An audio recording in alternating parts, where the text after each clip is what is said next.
if you have a 100% ESOP, which are what we almost always do, then the company's income after the ESOP is implemented will forevermore be free of tax. Companies that have ESOPs, because of this alignment of interest, perform better.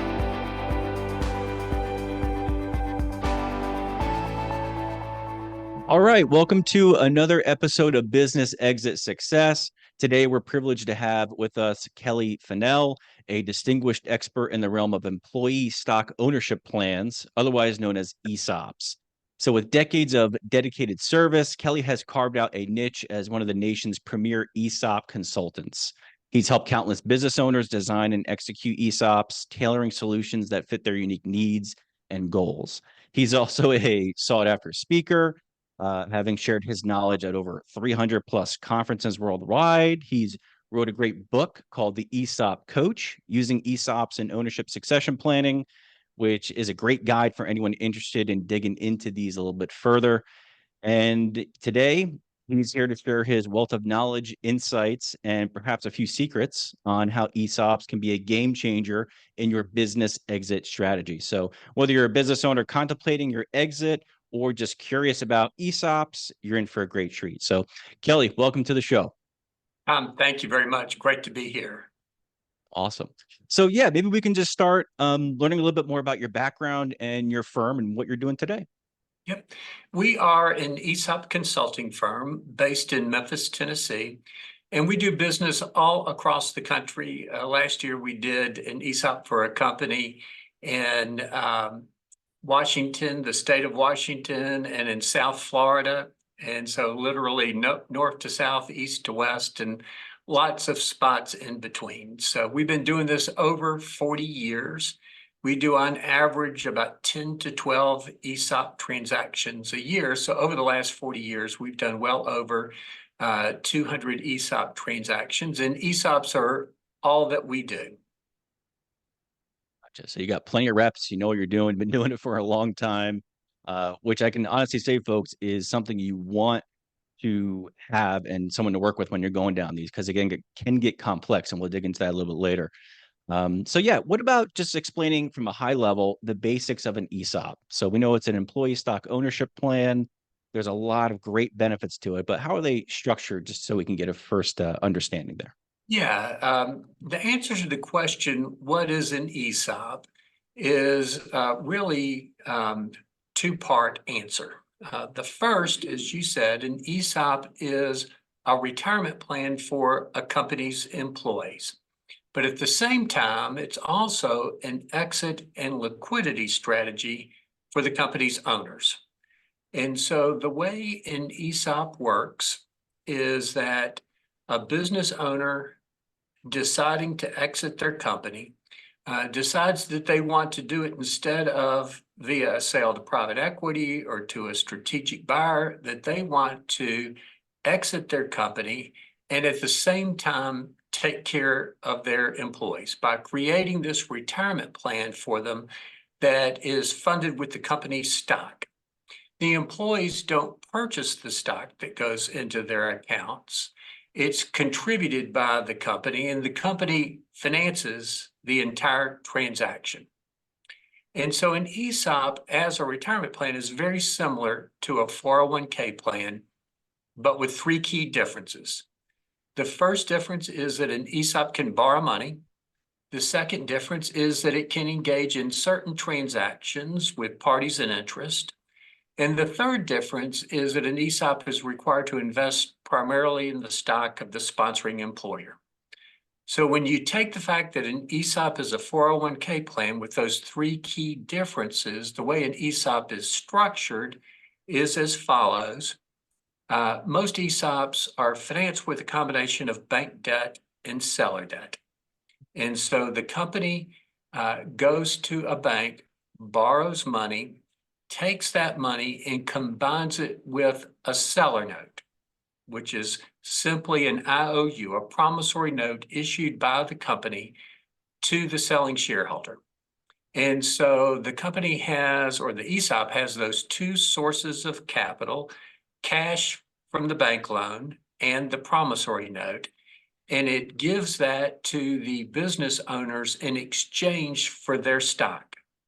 And so the business owners get cash and promissory notes, and the ESOP trust receives the stock in exchange for that. And then over a period of years, and it's generally 20 to 40 years, that share is divided up or allocated among the company's employees. And that allocation is done on a salary ratio basis. So if I have an employee who makes $200,000 a year and an employee who makes $50,000 a year, that $200,000 a year employee is going to get 4 times as many shares in his or her account as compared to the $50,000 a year employee. And so that's the basic structure. Then the company, because of obviously these lenders want to be repaid. And so over time, the company makes contributions to the ESOP, and the ESOP uses that to repay the bank principal and interest first. While that principal and interest is being paid, the company is going to pay interest only on the promissory note, on the seller note.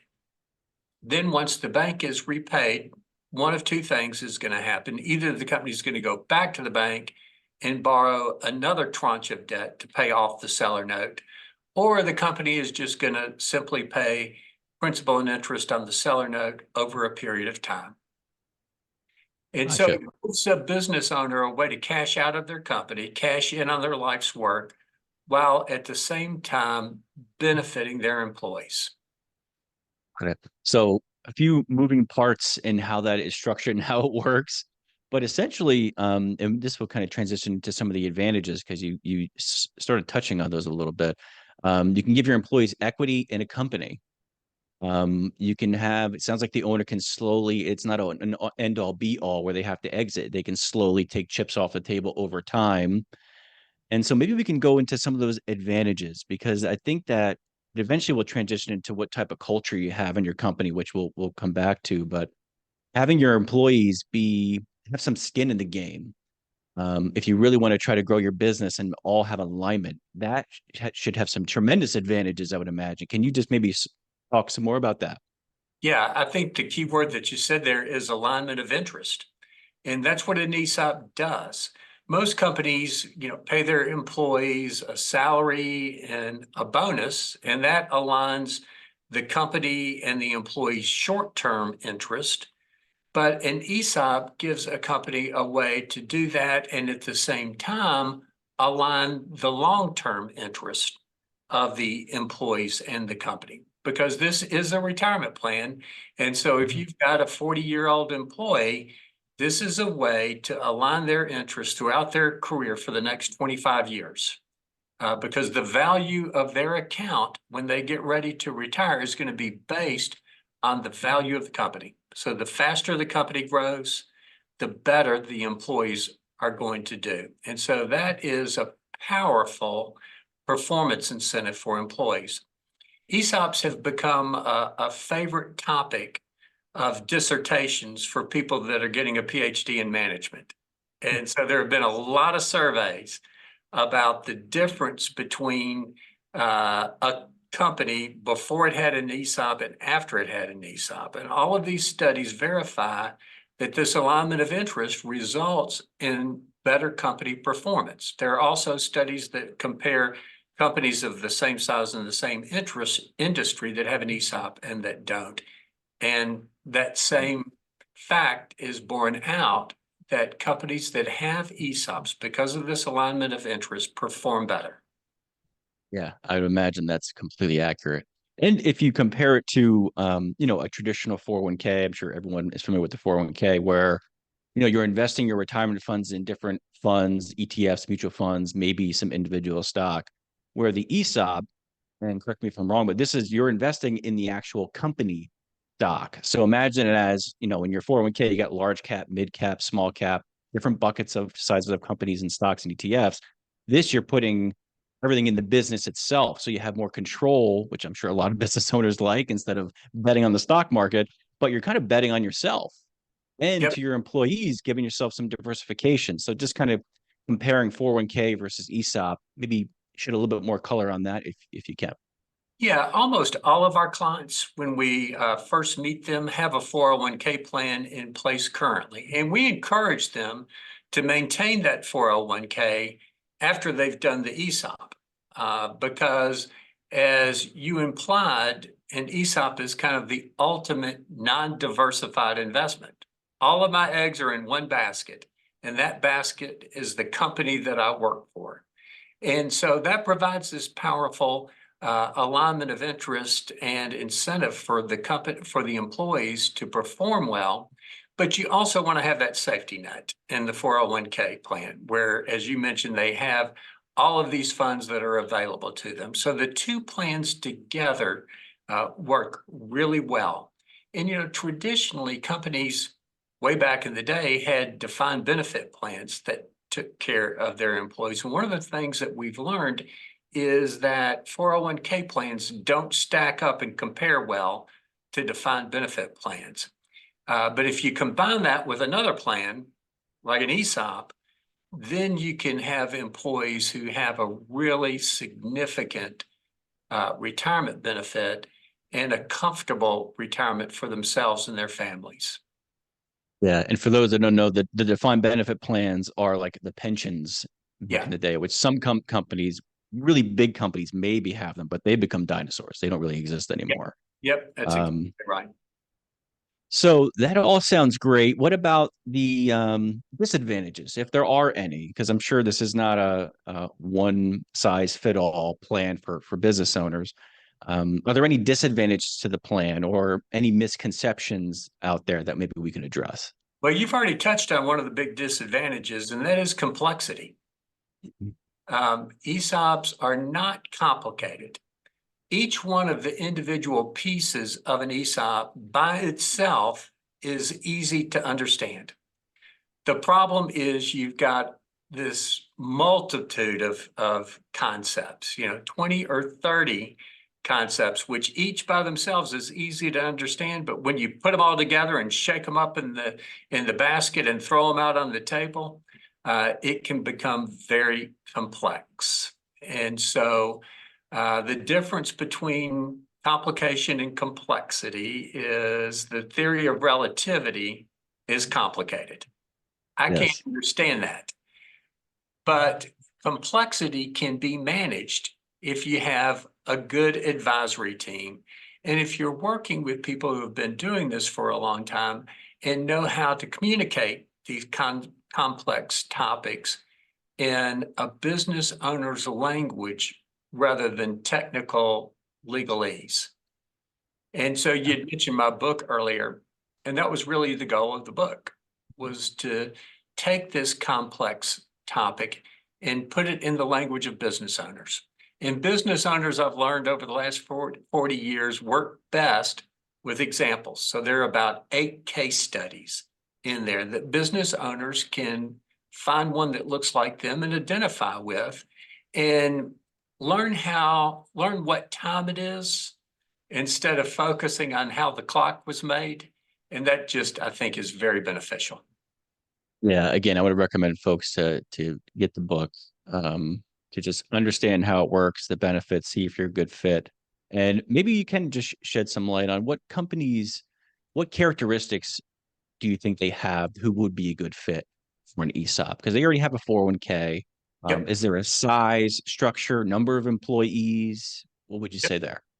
So let's talk about those hard facts first. Size, you need to have at least 30 employees, and you need to have at least $1 million of adjusted earnings, adjusted pre-tax earnings. And so the major adjustment, as you know, Tom, is going to be owner compensation and benefits. And so if you add those expenses that the company's incurring today, that the company won't incur after the transaction, back to the company's reported earnings, then you get adjusted earnings. And so to give you a sense of what the ESOP market looks like, we've done 25 transactions over the last 3 years. The largest one was for a company that had 500 employees and $56 million of adjusted EBITDA. The smallest one was for a company that had 30 employees and 1.2 million of adjusted EBITDA. But the most important thing is the median. And so that was a company with 4 million of EBITDA and 95 employees. So that's what we really see as the ESOP market. It's middle market. It's not a micro company. It's probably not a gigantic company, although last year, BDO, one of the 10 largest accounting and consulting firms in the country, did an ESOP. And theirs was for billions of dollars of value. So gigantic companies do it, very financially sophisticated companies do ESOPs, but the typical, and this is not just our practice, this is nationwide, it's probably 4 million of EBITDA and right around 100 employees. Gotcha. Yeah, that's definitely helpful. And so what are the actual steps? So let's say there's a business owner listening to this, they have the 401k, maybe they have a profit sharing on top of that, they fit that criteria. What are the actual steps to go through this? Because I believe they need to get a valuation, a professional valuation of their stock, if that's correct. But maybe shed some color on what happens actually when you go down this road. Yeah, the first step usually is I have a conversation with the business owner and the professional advisor who has referred us in. So we don't market directly to business owners. All of our business is the result of referrals from professional advisors. And so yesterday I had a conference call with a company and we talked about what an ESOP is, how it works, answered their questions, and they are interested in pursuing and learning more. And so the next step will be for them to engage us to do a feasibility analysis. So that is a comprehensive report that gives the business owner all of the information that they need in order to make a decision about whether or not this is the right strategy. And whether or not it is based on the company's financial position and the owner's goals. And so in the feasibility analysis, we're going to answer the 4 key questions that every business owner has. The first is an estimate of value. So what you just mentioned. The most important question is, if I sell to an ESOP, how much will I expect the ESOP trustee to pay for the stock? So that is an ESOP specific estimate of value. The next step is, or the next question that we answer is, how's the transaction going to be financed? And I mentioned earlier, these transactions are almost always financed with a combination of bank debt and seller debt, but the owner wants to know more specifically, how much cash can I expect to get at close? That's going to come from the bank loan. So we're going to give them the answer to that. And they're going to want to know what the terms of the seller notes look like. And because the seller notes are subordinated debt, they're subordinated to the bank, then they're going to have around a 12% return. And that return is going to come in the form of current pay interest and warrants. And so they're going to want to know about all of that complexity and how that works. Then they're going to want to know about corporate governance. Is the decision-making process for the company going to change after the ESOP's implemented? And the answer to that question, just to give you a quick preview, is no. But in the feasibility analysis, we provide all of the details about corporate governance so that they can understand why the answer is nothing's going to change. And then the answer to the 4th question, they want to know about doing something special for their key employees. So most of the clients that we deal with tell me that all of their employees are important, but there's some that are critical. And they want to do the ESOP for everybody, but for that critical group, the people that are going to be running the business after the owner's gone. They want to do something special for them. And so we do that through stock appreciation rights. And so we talk about SARs and how they work and give them all of the details on that. We also model out the financing so that they can see that the company can afford the cash flow that's required to fund all of this. So that feasibility analysis takes 6 to 8 weeks. It's usually a series of 3 or 4 Zoom meetings like this. And at the end of the process, they know whether or not an ESOP is the right answer. And if it is, we lead them through the implementation process. Yeah, that makes sense. Yeah, a lot of digging into the business itself, making sure it's a good fit, their financials, because I'm assuming these businesses have to have pretty stable cash flow, which can't be a seasonal business, right? So Yes, they need to have some stability. cyclical businesses don't work well for a couple of reasons. First, they're not going to maximize value. Yeah. And second, it's going to be very difficult to get bank financing. Okay. Yeah, 100%.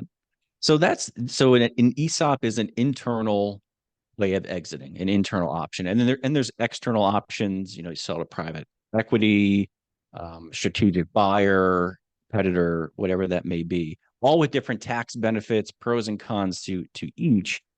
What are the tax incentives for an ESOP? Because for me as the financial planner, when I'm talking to a business owner, we need to know whichever option you choose to sell, we need to know after net proceeds, taxes, and fees, what's going to go into your pocket so we can make sure you can continue your lifestyle. So, what are the tax incentives for an ESOP?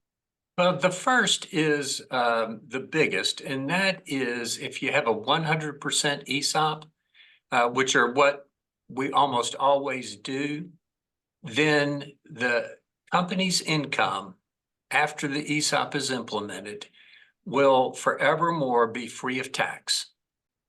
No tax at the state level, no tax at the federal level, no tax for the company, no tax for the company's shareholders. And And this is legal. It's yes, 100% legal. That it's sounds too good to be legal. true. It does sound too good to be true. And some people think that it's a loophole and that maybe this is going to come and go, but it's actually been in the code for over 30 years. It's not a secret that the IRS doesn't know about because there are some huge companies like BDO Seidman, who we just talked about. Publix Supermarkets is the largest ESOP-owned company in the country, over 300,000 participants. And they compete very well with Kroger because Kroger pays tax and Publix doesn't. And so the way this works, so that people will understand that it's not some sleight of hand and too good to be true, the way it works is based on 2 concepts that everybody understands. The first concept is an S corporation doesn't pay tax. And so all of these 100% ESOP-owned companies are S corporations. If they start out as a C corp, and once they've established the ESOP, they make an S election. And so we know the first step, no tax at the corporate level, is automatic if you're an S corp. The next step people know about, but they never think about this, Tom. And so ask yourself the question, did you pay tax on the gain in your 401k plan last year? And the answer is no. You paid tax on all of your other investments except the 401k plan. People never ask themselves, why didn't I pay tax on that one? And the answer is you don't own the assets in your 401k plan. Those assets are owned for your benefit by the 401k trustee. And under the law, that 401k trustee is tax exempt. And so with an ESOP, you have a trustee, a qualified plan trustee, just like you have with your 401k plan. And that trustee is tax exempt. So there's no tax at the company level because the S corp flows its income through to its owner. What happens if that owner's tax exempt? Then you have a business that operates on a tax exempt basis, like a church or Got it. And so that's how it works. It's not sleight of hand. It's not a loophole. It seems too good to be true, but it's true. And so that's the first tax. Sure. I mean, think about what that does. It's huge. If you have a 5-year loan and you don't have an ESOP, then it's going to take you 5 years to pay back that loan. If you have the same 5-year loan for the same amount of money, but your company doesn't pay tax, instead of taking 5 years to pay that loan back, it's going to take 3. Because you've got more cash flow within the company, because you're not wasting money sending it on a one-way trip to Washington. You're able to pay off. And so Congress has provided incredibly powerful tax incentives to encourage business owners to do ESOPs. So why would the government do that? Because they don't want to take care of people in their retirement. They want companies to take care of people for their retirement. And so they provide an incentive for companies to do that. So that's the major tax benefit. There is also a tax benefit potentially for the selling shareholder. There was a section of the code, 1042, that was added to the Internal Revenue Code in 1984. It's a like-kind exchange provision, and it gives the business owner the ability to sell stock in a C corporation to an ESOP and not pay tax on the gain from that transaction as long as the business owner reinvests the proceeds from that sale in accordance with the rules laid out in section 1042. And maybe 20 or 30% of the business owners that do ESOPs take advantage of that. Most of them don't, because it adds a whole nother level of complexity to the transaction. And because most of the companies that are selling aren't C Corps, and S corporations can't take advantage of this 1042 benefit. Yeah, that makes sense. Yeah, I can attest that many of the businesses are S corps are one of the most or some popular ones. type of flow through entity, whether it's a partnership or an LLC. Got it. Yeah, that's definitely insightful on the tax benefits. I want to take a quick step back to when you start considering an ESOP. It kind of came to me because you want to have a team that I would think is on board with an ESOP plan, since they're incentivized. It helps build the plan, and it's not 100% dependent on the owner's performance, but the company, which requires a great management team. So to determine if a company wants to move forward with an ESOP, is it just based on the owner or owners, or should they bring their team involved and be like, hey, would you all be on board with this? Because I would think you'd want everyone to be on board with that type of plan to incentivize them and get them excited and take advantage of it. Yeah, you're absolutely right. First, an ESOP is a form of internal transition, as you mentioned earlier. And so in any internal transition, you need to have a strong successor management team that's going to run the company once the owner's gone. And you probably want to get those people involved in the ESOP process, as you're suggesting, as early as possible. So we're working on an ESOP now for a company in St. Louis. We've completed the feasibility study. The owners decided that that's what they want to do. We've hired a trustee, and now we're preparing for the trustee due diligence meeting. And the owner wants to get the employees involved in that meeting, so the company's key employees. So the successor leadership team only, not all of the employees, but that successor leadership team is going to be present for that meeting so that the process is transparent and so that they can trust the process. And it's also important for the trustee to see the leaders of the company, and that's going to help maximize the value that the trustee is going to pay. And so the due diligence meeting is in about 3 weeks. And next week, we're going to have a meeting with this leadership team to prepare them to know what an ESOP is, how it works, how it's going to benefit them, and to prepare them for the meeting with the trustee. And Gotcha. so that's what many of our clients do. They bring in the company's strategic leadership team early in the process, and then typically announce it to the rest of the employees either right before or right after the transaction closes. Gotcha.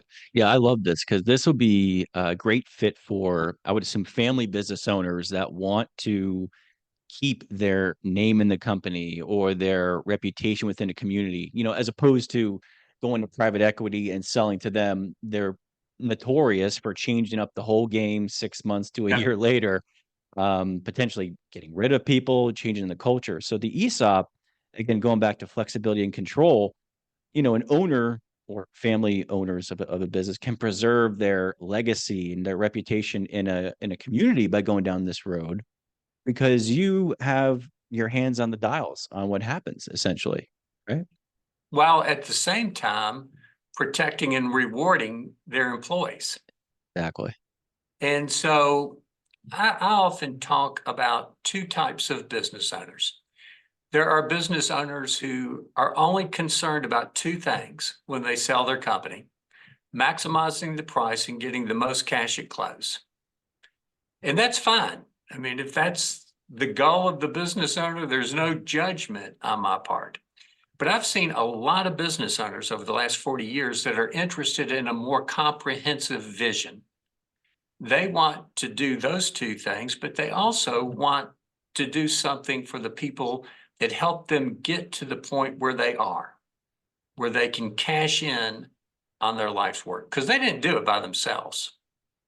Very And rarely. some business owners who want to take care of themselves while taking care of others.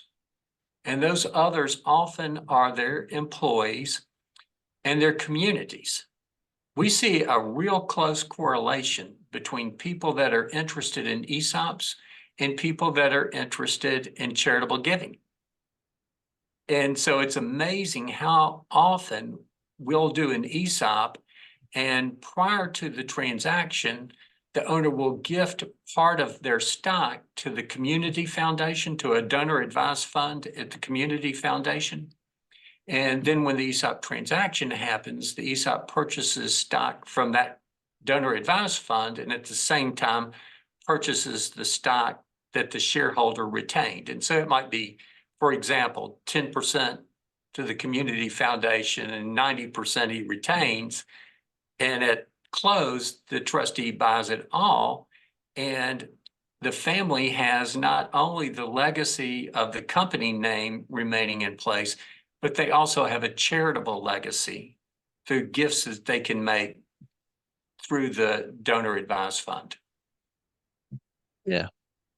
Yeah, that's huge. And just again, going back to the control and making an impact. Again, a lot of owners that I've talked to, they're very philanthropic, right? Yeah, And giving back to whoever. I mean, again, a lot of them that I've talked to and interviewed who have exited, they're now coaching entrepreneurs on how to do what they did. yeah. So the trend, it definitely comes up. It's very popular. And again, I think it for the long-term stability or sustainability of ESOPs, right? Like, what's the ongoing maintenance of these plans? Is there ongoing management? You mentioned a little bit about investigating the governance of the plan up front. Um, how does that play a role? Or maybe are there lessons learned from companies that have maintained these plans for a long time? What kind of sticks out to you there?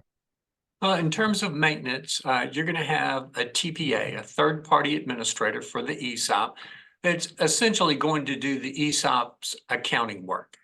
And so you have third-party administrators in 401k plans, so employers are already familiar with the concept. Now, you're probably going to use a specialized ESOP TPA as opposed to a 401k TPA for this process, but you're going to have that party who's going to be doing maintenance on the plan. You're also going to continue to have the trustee involved. The trustee is the owner of the stock, so they're going to stay involved in the operation of the business. And the trustee's valuation advisor is going to stay involved. Each year, that initial valuation that was done has to be updated. And the purpose of that update is so that the TPA can report to the employees on their annual statements the new value of the stock, which is critical so that employees can see that their efforts are paying off and that their account is growing. almost all of these plans have vesting schedules. And so in the report, the employee is going to see the value of their account, their vested percentage, and the vested value that's in their account.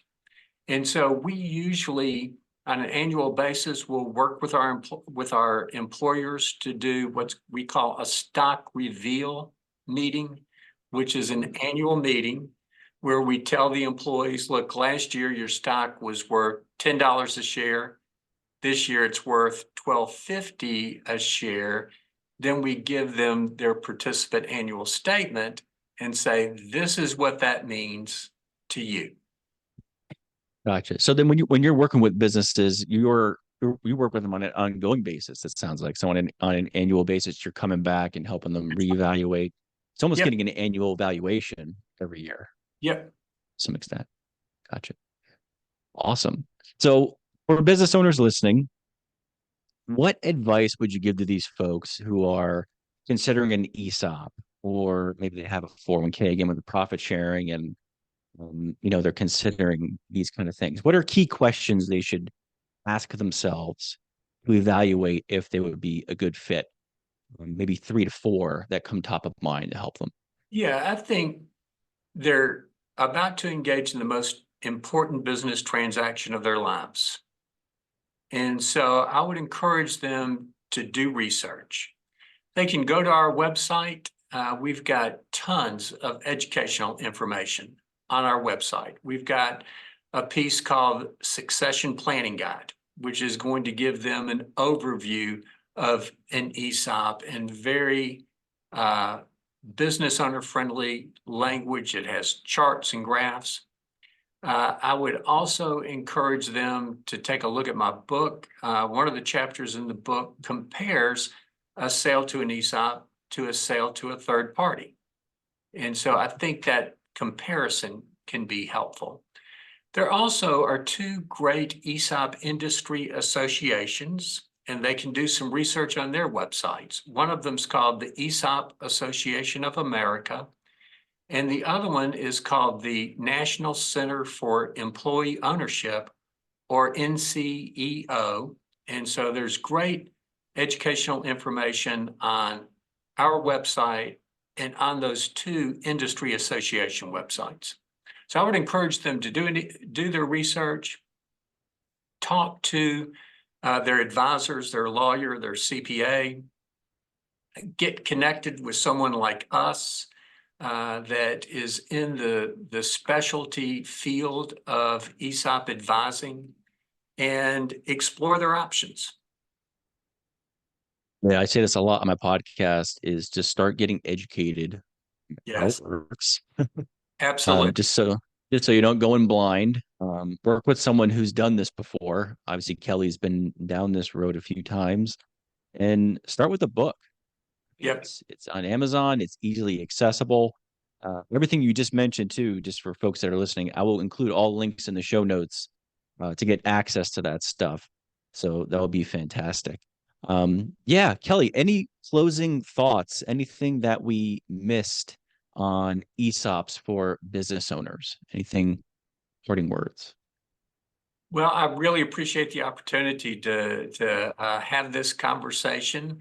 And I would encourage business owners that are interested in helping their employees and their community while they're helping themselves to consider an ESOP. Another source that they can go to is our LinkedIn page. It's Kelly Finnell on LinkedIn. And we're starting a series of video conversations today, in fact, on LinkedIn, called ESOPs and Compassionate Capitalism. And so I would encourage them. The ESOPs are 2 minutes, or the episodes, the videos are 2 minutes in length, and there's going to be a series of 6 of them, and they're going to include business owner examples, real life stories with the names changed to protect the innocent. And I would encourage them to listen to that. Fantastic. Yeah, again, I'll get links. I'll share all the resources. And again, I think case studies are fantastic because you'll come across one that you can relate to. And it Yes. just gives you a much clearer picture and visual on how everything will work out. So awesome. Well, Kelly, thank you for the insights and knowledge. Folks, again, all the links will be in the show notes. Read the book. We all have time to get some new knowledge. And again, this will be the most significant financial event of your life. We need to plan ahead and get something together for us. So, Kelly, appreciate your time and wish you all the best. Thanks, Tom. You too. Take care.